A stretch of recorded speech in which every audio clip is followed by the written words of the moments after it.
And welcome back. Time for this week's Capitol Report with Pat McGuigan of CapitolBeatOK.com.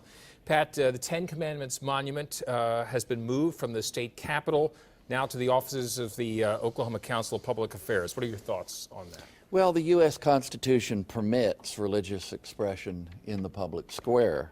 It does not permit a religious test for public office, as we recently heard discussion about. It does not permit the federal government to create a state church. The Oklahoma Constitution, I believe, narrowly interpreted, should not require a ban on displays such as like this on public property. Certainly not of the Ten Commandments. Such a display does not establish a state religion.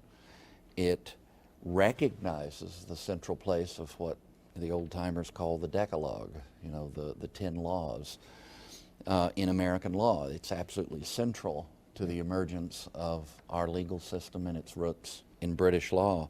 The words given to Moses in Mount Sinai are words that could use more, not more limited discussion and even observance.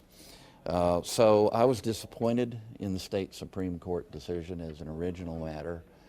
And in this case, I'm supportive of Governor Fallin and of Attorney General Scott Pruitt for the things they've been saying, which I think are commonsensical, which is that we can reflect our traditions and our culture as an American people in public settings. And I salute the guys at OCPA, the folks at OCPA and their donors for picking up the cudgel on this and making it possible for it to have a good home near the Capitol.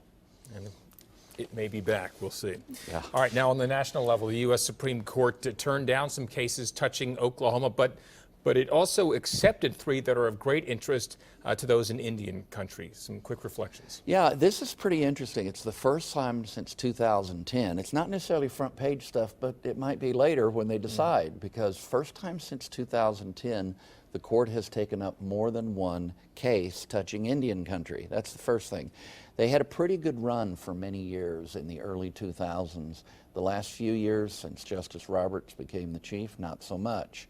The tribes have not been winning as many of their cases. There's 3 cases, one involving Dollar General store system versus the Mississippi Choctaws. So that's not too far afield from Oklahoma. We're talking about a branch of the Choctaws, and it regards business regulation and relations between the 2 governments, the kinds of governments at the state level and a business like Dollar General.